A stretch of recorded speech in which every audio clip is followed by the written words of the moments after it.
सभी का स्वागत है। मैं हूं सुमित और हफ्ते का पहला कारोबारी सत्र बहुत ही शानदार बाजार में आज तेजी देखने को मिली। 18,000 के पार निफ्टी आज पहुंचता हुआ दिखाई पड़ा और ये 39 सत्र थे जहां जिसके बाद निफ्टी वापस 18,000 के ऊपर आया और 2 महीने की ऊपरी स्तरों पर बाजार आज बंद होता हुआ दिखाई पड़ा।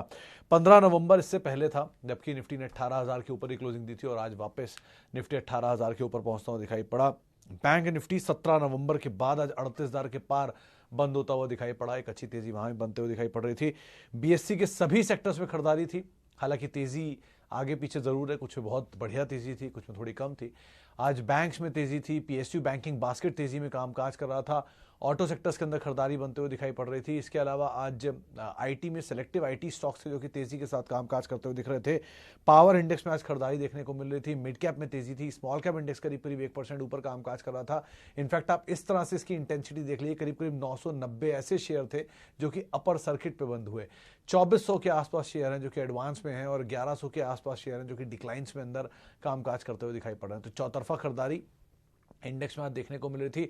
सेलेक्टिव न्यूज़ फ्लो का इंपैक्ट था। मिसाल के तौर पे आज जो डीमार्ट के नंबर आया उसके बाद भले ब्रोकरेज हाउसेस के अपग्रेड थे, उसके बावजूद भी शेयर टूटा 1.5% बिकवाली। पेटीएम आज फिर एक मैक्वेरी की रिपोर्ट आई 900 रुपये के टारगेट्स के लिए, जिसके बाद तेज बिकवाली आते हुए दिखाई पड़ी। 5% की गिरावट और नए ऑल टाइम लोज पर ही बंद होता हुआ दिखाई पड़ा। बाइंग आ गई मारुति में, बाइंग आ गई हीरो मोटोकॉर्प में, बाइंग सीमेंट में थी। जेके सीमेंट, इंडिया सीमेंट तेजी के साथ कामकाज कर रहा था। शुगर में तेजी थी। रेणुका, धाम, बलराम, द्वारके सब में खरीदारी देखने को मिली। तो अलग अलग सेक्टर पॉकेट सब पॉकेट्स में खरीदारी थी। रियल स्टेट आज फिर एक बड़ी तेजी के साथ कामकाज कर रहा था और उसके अलावा एक अच्छा मूव वहां पर भी आता दिखाई पड़ रहा। तो ओवरऑल मूड माहौल थोड़ा बेटर साइड पर मार्केट का और जो बुल रन स्टार्ट हुआ है मार्केट में दोबारा जानकार मान रहे हैं कि शायद तेजी बनी रहे अभी, क्योंकि बजट भी है तो बजट से पहले एक अच्छा मूव शायद आता हुआ दिखाई पड़ सकता है। दोस्तों, अगर आप बाजार में अपना पैसा इन्वेस्ट करना चाहते हैं तो अभी जुड़े एंजल ब्रोकिंग के साथ में, क्योंकि यहां आपको मिलती है एक अच्छी एडवाइस और भरोसेमंद सर्विस और यहां अकाउंट ओपन करना भी है बिल्कुल फ्री ऑफ कॉस्ट। तो आज ही जुड़े एंजल ब्रोकिंग के साथ में। अकाउंट ओपनिंग लिंक डिस्क्रिप्शन में है। आज ही अपना अकाउंट ओपन कराएं। अच्छा, अब चलिए सवाल आपका सिलसिला शुरू करते हैं। बलदेव राज भाटिया साहब का सवाल है रेडिंगटन को लेकर। भाटिया साहब, रेडिंगटन में कुछ खबरें हैं बाजार में जिसकी वजह से तो तेजी देखी गई है पिछले 2-3 दिनों में। इनके एक ब्लॉक की खबर है, वो ब्लॉक की खबरें हैं, तो अब खबरें कोई पुष्टि नहीं है लेकिन वो न्यूज़ फ्लो के बीच में शेयर चल रहा है। उस हिसाब से आप नज़र रखिएगा। 2 से 3 दिनों या 4-5 दिन या हफ्ते भर की तेज़ी जो थी बहुत तेज़ थी, तो अब वो तेज़ी से पहले लेना चाहिए था अगर आपको सही लग रही थी ये कंपनी। तो अब इतनी बड़ी तेज़ी के बाद एंटर करने का मतलब नहीं। तो ब्लॉक को देख लीजिए, अगर होता है तो शायद नीचे के लेवल देखने को मिलेंगे। किस लेवल पे जाके ब्लॉक होता है, क्या डिटेल्स रहती हैं, उनको देखने के बाद आप कॉल लीजिएगा, वो ज़्यादा बेटर रहेगा। ओके, डिवी स्लैब और जुबिलेंट इनग्रेविया फॉर लॉन्ग टर्म। मधुर साहब, रोज जुबिलेंट इनग्रेविया एक ही भाव पे पड़ा रहता था, तब आपने कभी सवाल नहीं पूछा। आज इनग्रेविया 10% ऊपर चल गया तो आपको लग रहा है कि यहाँ पे लॉन्ग बन सकते हैं। खैर, तब भी और अब भी इनग्रेविया अच्छा स्टॉक है। तब भी मैंने ये कहा था और आज भी ये कहूँगा कि बढ़िया कंपनी, कोई दिक्कत नहीं है, भारतीय ग्रुप की कंपनी है और स्ट्रॉन्ग प्रोडक्ट प्रोफाइल्स को डील करती है। डिविस तो ऑब्वियसली निफ्टी का स्टॉक है। फार्मा का जोरदार तेजी दिखा भी चुका है। डिविस वैसे भी नई हाइस पर बनाने के बाद ईज आउट हुआ है। बेटर ये है कि डिविस को आप थोड़ा नीचे लें, क्योंकि इतनी बड़ी तेजी ऑलरेडी दिखाई है इसने। थोड़ा नीचे आना ज़्यादा बेटर है। और इनग्रेविया आज तो बहुत तेज़ी में था, अगर आप लेना चाह रहे तो आज मत लीजिएगा, कूल ऑफ होने दीजिए, वो ज़्यादा बेटर है। ओके, आगे बढ़ते हैं। और C8 HUL TCS 15 से 20 साल के लिए। राजेश सर, आप खरीदारी तीनों में कर सकते हैं, ना C8 में कोई प्रॉब्लम है, ना HUL में, ना TCS में। लेकिन 15 से 20 साल का मतलब 15 से 20 साल ही हो, 15 से 20 महीने और 1 से 2 साल ना हो जाए, इसका आप ध्यान रखिएगा। क्योंकि बहुत सारे सवाल हमें पब्लिक डोमेन पे मिलते हैं जहाँ पे उनका सवाल जो होता है, उनका नज़रिया तो लंबी अवधि का होता है, 20 साल के लिए HUL, 10 साल के लिए TCS, लेकिन सवाल 2 दिन बाद ही जब वो नीचे आता है तब पूछना शुरू कर देते हैं। तो आप इस चीज़ का ध्यान रखें। अगर आप बिलीव कर रहे हैं इस कंपनी पर 15 से 20 साल के लिए, तो बिलीव ही रखिएगा फिर 15 से 20 साल के लिए। 15 से 20 साल बहुत बड़ा होराइजन होता है और बहुत कुछ फेरबदल होगा उस ड्यूरेशन में। पिछले 15 से 20 साल में TCS ने 2004 में 845 रुपये का इशू प्राइस था, जो एडजस्टमेंट के बाद आज 125 रुपये आपको दिखेगा। उस 845 के इशू प्राइस के बाद इन्होंने 3 बोनस और 2 स्प्लिट शायद दिए हैं, आई गेस। मतलब वो सब मिला के आप 125 रुपये इशू प्राइस मान लीजिए। वो 125 रुपये वाला TCS आज आपके सामने 3800 रुपये का है। तो इतना बड़ा 2004 से लेके आज तक का जो नज़रिया TCS ने तय किया, ये एक तरफा नहीं था। इसी में टीसीएस कई बार नीचे भी आया, कई बार ऊपर भी गया, कई बार नोटबंदी हुई, आईटी बूम, आईटी बर्स्ट, 2008 की मंदी, 2007 की तेज़ी, ये सब कुछ देखा है। तो ऐसे बहुत कुछ होगा, उन सब से ना घबराएं, तो आप ज़रूर 15 से 20 साल के लिए बने रह सकते, कोई दिक्कत नहीं है। But having said that, numbers को आप ज़रूर मॉनिटर करते रहिएगा। अच्छा जी, शिवम मिश्रा साहब आ गए हमारे पुराने। DMart 13 share eight 1900 and view on Paytm. Mishra साहब 13 शेयर 1900 तो आपके खोने के लिए तो कुछ है ही नहीं, ऑलरेडी 3 गुना है आपके भाव से, तो क्यों बेचेंगे, पड़े रहने दीजिए, कुछ ले तो रहे नहीं आपका। बहुत डर लग रहा है आपको, तो आप ये कर सकते हैं कि इसका 1/3 हिस्सा बेच दीजिए, बाकी के सारे शेयर फ्री के हो गए आपके, वो भी पड़े रहने दीजिए, कोई दिक्कत नहीं उसमें भी। क्योंकि एफ&ओ में है नहीं तो शॉर्ट तो हो नहीं सकता, कैश के शेयर छूटेंगे नहीं, 75% प्रमोटर होल्डिंग है, तो बचे वो फंड्स बेचेंगे, थोड़े बहुत बिकवाली हुई तो कोई दिक्कत नहीं है, इतना तो मैनेजेबल है जब तक एफ&ओ में नहीं आ रहा। महंगा है, इसमें कोई दो राय नहीं है, लेकिन कंसिस्टेंट है, इसमें भी कोई दो राय नहीं, डिविडेंड मिलता नहीं है, तो आप आराम से बैठे रहिए इसके अंदर। दूसरी तरफ आपके पास आती है सिचुएशन पेटीएम की। सर पेटीएम के केस में एक ही बात मैं हमेशा बोलता था, इतना बड़ा लॉस दिया हुआ है, इतने सारा लॉस कंपनी ऑलरेडी दे चुकी है over a period of time, जब तक लॉस से प्रॉफिट में नहीं आएगी तब तक क्यों जाना। बहुत कुछ है, 6,999 शेयर बाजार में और हैं, उनमें आप जा सकते हैं, सिर्फ पेटीएम ही क्यों, ऐसा क्या अनोखा हो रहा है उस कंपनी के अंदर। और अगर ये प्रॉफिटेबल हो जाए तो आप ज़रूर जाइए, थोड़ा महंगा लेने में कोई बुराई नहीं है, लेकिन सही लेने में ज़्यादा अक्लमंदी है। आप अच्छी चीज़ खरीदने में बिलीव रखिए, भले थोड़ी महंगी मिल जाए चलेगा, लेकिन अच्छी है वो इम्पॉर्टेंट है। ओके, एक बहुत ही लंबी सूची दी है ध्रुव पटेल साहब ने 20 कंपनियों की, और उसके बाद पूछ रहे हैं इनमें से कोई इसके अलावा पिक। पटेल साहब इतनी बड़ी सूची तो मैं पढ़ भी नहीं पाऊंगा, लेकिन सारे अच्छे नाम दिख रहे हैं मोटे मोटे, Infy, TCS, ICICI, SBI, HCL, LNT Infotech, D Mart, HUL, HDFC bank, aero moto, Tata steel, Vedanta, सभी अच्छे नाम है। आप इनमें से किसी में भी अपनी पोजीशन जो नीचे आ रही है उसको ऐड करते रहिए over a period of time. एक आध एफएमसीजी में नेस्ले ऐसी कंपनी और ऐड कर लीजिए, ऑटो इंडस्ट्री से बॉश ऐसी कंपनी और ऐड कर सकते हैं, बाकी कोई दिक्कत नहीं है। Okay, RBL bank 196 hold. Sujoy साहब ऑलरेडी डैमेज आपने देख ही लिया इसमें बहुत सारा, तो अभी तो कुछ नहीं, तेज़ी मिले आप निकल जाए, वही ज़्यादा बेटर है। जहाँ एक बार भी कुछ फ्लॉज आने शुरू हो गए हैं तो वहाँ फ्लॉज का वो डर हमेशा ही रहेगा। तो मतलब अभी किसी ने कुछ समय पहले ही बोला था, ये किसी बड़े जानकार ने ये बात बोली थी, मैं नाम भूल रहा हूँ उनका, कि एक बार कहीं इशू आया तो वो हमेशा रहता ही है, वो जल्दी निकलता नहीं है। तो है, अगर इशू तो है ही, कुछ ना कुछ तो है ही, तभी इतना कुछ हुआ इसके अंदर एकदम से। बाजार सबसे समझदार होता है, उसने पहले आंक ली चीज़, तो ज़्यादा कुछ ना कुछ हुआ ही होगा। बेटर है कि आप तेज़ी मिले, अपनी पोजीशन से रीजनेबल प्रॉफिट के साथ निकल जाए, ज़्यादा बेटर है। रिस्क लेने का अगर आपका इतना ही मन है तो बहुत सारे बैंक हैं, यस बैंक जैसे बैंक भी, इसमें आप रिस्क ले सकते हैं, डबल भी हो सकता है और ज़ीरो भी हो सकता है। लेकिन नहीं रिस्क लेना चाहते तो सेफेस्ट ऑप्शन में रहिए।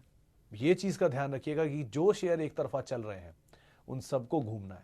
बीट आईटी 50% का गेन देखे गया इस साल में, तैयार रहिए कि आईटी में भी हो सकता है प्रॉफिट टेकिंग आती हुई दिखाई पड़े। तो प्रॉफिट टेकिंग में मीडियम टर्म वाले लोगों के लिए दिक्कत होती है, लॉन्ग टर्म वालों के लिए मौके होते हैं, तो आप अपने हिसाब से उसकी रणनीति बना सकते हैं। तो ऐसा नहीं है एक तरफा सब कुछ चलेगा, कुछ ना कुछ नीचे ज़रूर आएगा, कभी ना कभी नीचे ज़रूर आएगा, उसके लिए आप तैयार रहिएगा। अच्छा जी, L and T Infotech, L and T tech, Mindtree, SBI card, बाप रे बाप। अनिल जी, पहली चीज़ एल&टी इन्फोटेक, एल&टी टेक और माइंडट्री, तीनों एक ही थाली के चट्टे बट्टे, तीनों एक ही घर के 3 बच्चे हैं, तो उनमें आप कोई भी चुन लीजिए जो आपको अच्छा लग रहा हो। तीनों में प्रॉब्लम नहीं है, उस वैल्यू वाली खेल है।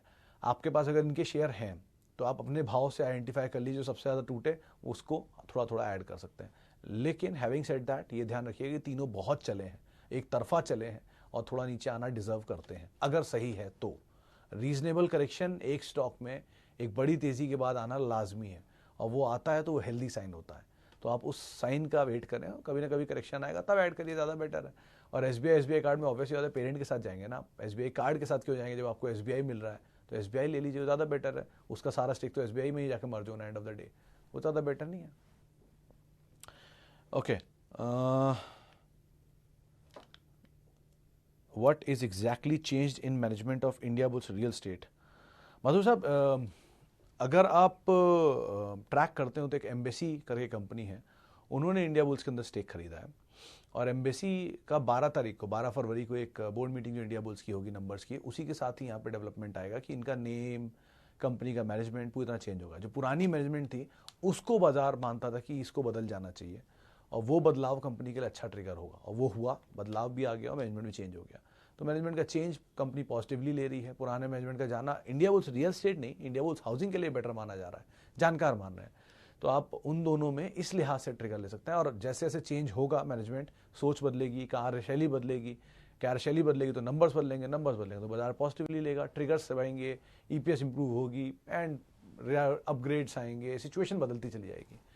तो वो चीज़ का इनिशियल आकलन जो होता है वो मैनेजमेंट चेंज से बाजार लगा लेता है। सीजी पावर में 14-15 रुपये पे यही हुआ था, जो आज 200 रुपये पहुंच चुका है, क्योंकि मैनेजमेंट बदला, नंबर बदले, अब चीज़ें बदल गई हैं, ऑर्डर्स अच्छे हो रहे हैं, इन्फ्लोज अच्छे हो रहे हैं, नंबर्स अच्छे हो रहे हैं। लाइकवाइज इंडिया बुल्स में भी हुआ है। तो अभी इनिशियल स्टेजेस हैं, लेकिन धीरे धीरे डेवलपमेंट बढ़ता रहेगा। एफ&ओ इज गैम्बलिंग, अगर ये सवाल है तो नहीं, एफ&ओ इज हेजिंग, और अगर ये जवाब है तो आप ज़्यादा बेटर जानते हैं। अच्छा, बाटा इंडिया 200-2200 रुपये के दाम पे। प्रणव साहब, आज सुबह ही हमारे साथ नीलेश सर जुड़े थे सेंट्रम के, उन्होंने बात बोली थी कि बाटा में आप खरीदारी करें। मेरे सामने वो पेपर लिखा हुआ है, 2100 रुपये के टारगेट्स उन्होंने दिए थे, मीडियम टू लॉन्ग टर्म, 1800 का एक स्टॉप लॉस दिया था, ये उन्होंने दिया था। वैसे भी देश की सबसे बड़ी फुटवेयर कंपनी है, मल्टीनेशनल जाइंट है, तो आपको सोचने की कोई ज़रूरत नहीं है इसके अंदर, आराम से आप बने रह सकते हैं। अच्छा, Nifty target short term, sorry sir, आप वीरेंद्र को ट्रैक कर लीजिए, वीरू ज़्यादा अच्छा बता पाएगा बाजार के बारे में, वो रोज़ आपको बताएगा अपने हैंडल पे क्या टारगेट्स हैं शॉर्ट टर्म के लिए, क्या लॉन्ग टर्म के लिए, मीडियम टर्म के लिए, स्टॉप लॉस एंड टारगेट्स, आप उनको ट्रैक करिए, ज़्यादा अच्छा रणनीति बता पाएंगे। ओके, धनी सर्विसेज, दीप साहब अवॉइड करिएगा, स्ट्रिक्टली अवॉइड करिएगा। बहुत बार इस कंपनी का जिक्र सुन चुका हूँ मैं, अलग अलग प्लेटफॉर्म्स पे, अलग अलग लोगों की तरफ से, सब ने इसमें तेज़ी की बातचीत बोली है। सो फार इसके अंदर कोई ऐसा बड़ा बदलाव हो नहीं रहा है, लेकिन इसमें अलग अलग लेवल्स पे तेज़ी की बातचीत होती है और शेयर नीचे आता है, तो इसमें ज़रा रिस्क ज़्यादा है। अगर आपके एपेटाइट है तो आप कॉल लीजिएगा, एल्स आप अवॉइड कर सकते हैं। एनबीएफसी बहुत अच्छे नाम है, इंडिया बुल्स हाउसिंग ले लीजिए सच्चा, तो ज़्यादा बेटर सिचुएशन यहाँ पर दिखाई पड़ रही है। ओके, रेडिंगटन पे सर मैं बात कर चुका हूँ पहले भी, चक्रवर्ती साहब। Tube investment long term view hold करिए उमेश साहब, one of the mega company है ये मुरगप्पा ग्रुप की, इसी की सब्सिडरी है सीजी, और ऑब्वियसली जब सीजी परफॉर्म करेगी तो ट्यूब भी परफॉर्म करेगी। ट्यूब इन्वेस्टमेंट ना केवल साइकिल बिजनेस के अंदर ही है, बल्कि ये अलग अलग और कारोबार के अंदर भी कामकाज करती है। साइकिल में आप अगर हरकुलिस जानते हैं तो ट्यूब की ही कंपनी है, ट्यूब की ही इकाई है, लेकिन कंपनी इंजीनियरिंग के अंदर भी है और कई सारे और भी प्रोडक्ट्स को डील करती है। अच्छी कंपनी है, इन्वेस्टमेंट वैल्यू बहुत अच्छी है, और मुरगप्पा ग्रुप तो है ही ऑब्वियसली। एक तरफा तेज़ी दिखाई है और आप ऊपर के लेवल पर फंस गए, ये बात सही है, लेकिन थोड़ा नीचे मिल जाए तो ज़्यादा बेटर सिचुएशन में आप यहाँ पर रहें, बने रहें, पेशेंस ना गवाएं at least. Okay, growth and dividend share, some consistent compounder share. Sumin साहब, कंसिस्टेंट कंपाउंडर अगर आपको चाहिए तो 4-5 जो जाइंट्स हैं उन्हीं के साथ ही रही है एटलीस्ट। मतलब जो मेरी याददाश्त कहती है, Asian paints, Pidilite, HDFC bank, UltraTech, ये कुछ ऐसे नाम है जो हर 4 साल में डबल हो जाते हैं। ये मैंने कहीं पढ़ा भी था और इसका एक डेटा मैंने बनाया भी था, ट्वीट भी किया था, वो दोबारा ढूंढना पड़ेगा। ऐसे नाम थे ये 5-6 जो हर साल 4 साल में डबल हो जाते हैं। ये पिछले मतलब मैंने करीब 17 या 20 साल का डेटा देखा था इनमें, तो इनको तो आप देख सकते हैं। कंसिस्टेंट डिविडेंड पेइंग कंपनीज में आपको जाना है तो वो अलग है, उनमें आपको पीएसयू कंपनी ज़्यादा मिलेंगी, क्योंकि पीएसयू ज़्यादा डिविडेंड देती है, सरकार को डिविडेंड चाहिए ऑब्वियसली। वरना आप मल्टीनेशनल के साथ जाइए, जैसे कि कोलगेट, एचयूएल, नेस्ले, ओरेकल बहुत अच्छा नाम है डिविडेंड पे करने के लिए, तो इन कंपनियों के साथ आप जा सकते हैं। कंटिन्यूसली ग्रोथ वाली कंपनियाँ वो अलग है, वो एग्रेसिव है, वो आप कैसे ग्रो करेंगे उस पर डिपेंड करता है। तो एग्रेसिव कंपनीज में आप जाएंगे तो सेलेक्टिव बैंक्स हैं जिनके साथ आप जा सकते हैं। अब तो आईटी बहुत तेज हो गया, सीमेंट है जो कि, तो सबका फोर्टे अलग अलग है। अब आप किस फोर्टे को, even D mart is another growing company, तो फोर्टे पे डिपेंड करता है आप किस में जाना चाहते हैं। कहीं डिविडेंड है तो कहीं ग्रोथ है, कहीं ग्रोथ है तो कहीं कंपाउंडर है, अकॉर्डिंगली आप देखिए। ओके, डी मार्ट के रिजल्ट अच्छे हैं, क्या करें सर? अच्छे हैं, आप पूछ रहे हो तो हाँ, और क्या करें, बने रहिए, कोई दिक्कत नहीं है। आपको नज़रिया कितनी अवधि का आपने रखा उस पर डिपेंड करता है, आप कितना टाइम तक इसे दे सकते हैं। लेकिन अदरवाइज कंपनी तो अच्छी है ही, ऑब्वियसली बात है, लार्जेस्ट रिटेल प्लेयर है, 273 स्टोर हैं और सब खुद के ओन्ड हैं, तो बड़ी बात रियल एस्टेट का प्ले कितना बड़ा, आप ये भी तो समझिए। कंपनी अगर अपने स्टोर्स हैं तो सारी ज़मीनें भी उसकी अपनी हैं। ऐसा इंडिया में सिर्फ डीमार्ट के पास ही है। और बड़ी चीज़ क्या है, ये साइमल्टेनियसली एक साइलेंट रियल स्टेट प्लेयर भी है। अगर आप इसको खाली रिटेल के तौर पे देख रहे हैं तो बाजार शायद इसीलिए इसको प्रीमियम भी देता है। एनीवेज, तो आप बने रहिए, जब तक एफएनओ में नहीं है तब तक तो बिकवाली का खतरा कम ही है इसमें, अनटे अनलेस कुछ बड़ी न्यूज़, कोई ओएफएस या कुछ ऐसा आ जाए। डीमार्ट पे हम बात कर चुके हैं, ओके। टाटा मोटर डीवीआर 52 रुपये के दाम पे। सर दाम तो आपका बहुत बढ़िया है जी खरीदारी का। आप ये कर सकते हैं कि पार्शियल प्रॉफिट लेकर अपनी कॉस्ट निकाल लीजिए। अगर आपकी कॉस्ट निकल आती है इसमें से तो जो शेयर बचेंगे वो फ्री के होंगे, फिर वो जहाँ भी जाते रहें, आपके तो पैसे निकल ही आए ना। कैपिटल प्रोटेक्ट करना सबसे इंपॉर्टेंट होता है मार्केट में, सबसे इंपॉर्टेंट काम यही है। आपको 20 साल तक सिर्फ कैपिटल प्रोटेक्ट करना है। अगर कैपिटल आप प्रोटेक्ट करते रहे तो पैसा अपने आप बन जाएगा, ऑटोमेटिक बन जाएगा। तो कैपिटल प्रोटेक्ट करिए, वो ज़्यादा बेटर है। बाकी के शेयर में आप ये भी कर सकते हैं कि 4000 शेयर बेच दिए, चलिए 1000 शेयर छोड़ दीजिए फ्री के, वो शेयर भी आपके अब कहीं भी जाएँ, वो 200 हो जाए, 500 हो जाए, 1000 हो जाए, वापस 10 हो जाए, फ्री के ही तो है। तो एटलीस्ट कैपिटल भी प्रोटेक्ट हो जाएगा, प्रॉफिट भी आप निकाल लेंगे रीजनेबल, धीरे धीरे करके आप एग्जिट भी कर सकते हैं।